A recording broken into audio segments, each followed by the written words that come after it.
রাজনীতিটাও খেলা, খেলাটাও খেলা, বিজেপিতে যাওয়াটাও খেলা। আর এখানে সে এসেছিল ইভেন্ট খেলার জন্য। চুক্তি শেষ, কেন সে রিস্ক নিতে যাবে? ভোটের পর কোন চোর ধরা পড়েছে? এই যে এতদিন ধরে বিজেপি পার্টি অমিত শাহ বলছে না ঘুষপেটিয়া ঘুষপেটিয়া ঘুষপেটিয়া, আগে তো বাংলাদেশে ঘুষপেটিয়া ছিল, এখন পার্টিও ঘুষপেটিয়া কর রহে হ্যাঁ। চিটারেরা, ন্যাশনাল সিটিজেন পার্টি। তো যেখানে থাকে সেখানে তো হাইকোর্টের নোটিশ চলে গেছে তার বাড়িতে। গুজরাটে যেখানে থাকে হাইকোর্টের নোটিশ চলে গেছে টাকা চেয়ে। আর গুজরাটে থাকবে, বাহাদুরি করবে বিজেপির বিরুদ্ধে, সে দম কি থাকে সকলে? আর এখানে সে এসেছিল ইভেন্ট খেলার জন্য, টাকার বিনিময়ে এসেছিল। চুক্তি শেষ, কেন সে রিস্ক নিতে যাবে? তার সঙ্গে চুক্তি ছিল টাকা নাও, আমাদের হয়ে ভোট করো। যেমন কোথাও টাকা নিয়ে খেলা করে, টাকা নিয়ে ভোট করে, সবই খেলা।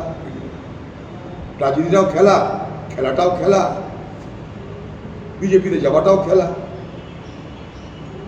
আর যারা এখান থেকে গেছে তারা যে 3 বছর পর তো আর তৃণমূল পার্টি জিতবে কি জিতবে না তার কোনো গ্যারেন্টি নাই, তৃণমূল টিকিট দিবে কি দিবে না তার কোনো গ্যারেন্টি নাই। কিন্তু বিজেপি পার্টি করলে কি হবে? 3 বছর আরামসে খেয়ে দিয়ে বস্তি করে ধান্দা করে থাকা যাবে। 3 বছর পর যদি দয়া হয় বিজেপির, সেখানে যদি টিকিট দেয়, তার জন্য এখন থেকে বিজেপির পার্টি তেল মালিশ করা শুরু করতাম। বিজেপি পার্টি পশ্চিমবঙ্গের মানুষকে কিছু দিতে পারবে না, এটা সকলে জানে। যদি না জানে তাহলে জেনে নেই। ভোটের আগে অন্নপূর্ণা 3000 টাকা, কিন্তু যেখানে বিজেপি পার্টি ক্ষমতা আছে সেখানে তো 3000 টাকা দিচ্ছে না কোথাও। বোঝার চেষ্টা করো, যেখানে যেখানে বিজেপি পার্টি প্রতিশ্রুতি দিয়ে ক্ষমতা এসেছে সেখানে কি প্রতিশ্রুতি তারা পালন করেছে? ভারতবর্ষের প্রধানমন্ত্রী পার্লামেন্টে দাঁড়িয়ে বলছে যে লোককে অনুদান দেওয়ার রাজনীতি বন্ধ করতে হবে, রেফারি পলিটিক্স বন্ধ করতে হবে। তারা এখন ভোটে জেতার জন্য সব থেকে বেশি অনুদান বন্টন করছে। ভোট হয়ে গেছে, গল্প শেষ হয়ে গেছে। ভোটের পর সব থেকে অত্যাচার কার উপর নেমে আসছে?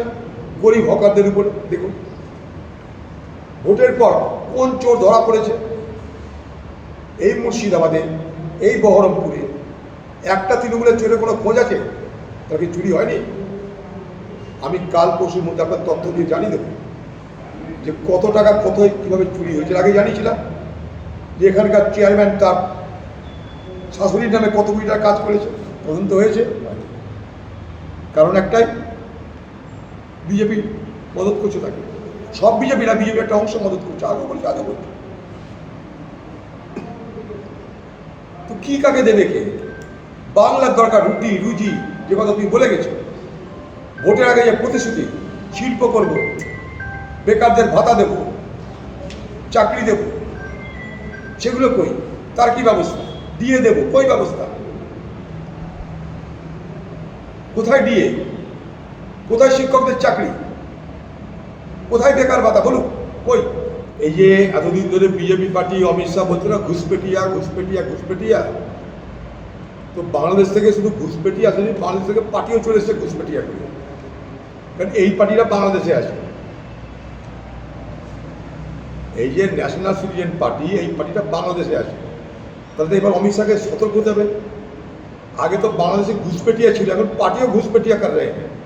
আমি এই ন্যাশনাল সিটিজেন পার্টি না বলে আমি বলতেছি ন্যাশনাল সিটিজেন পার্টি।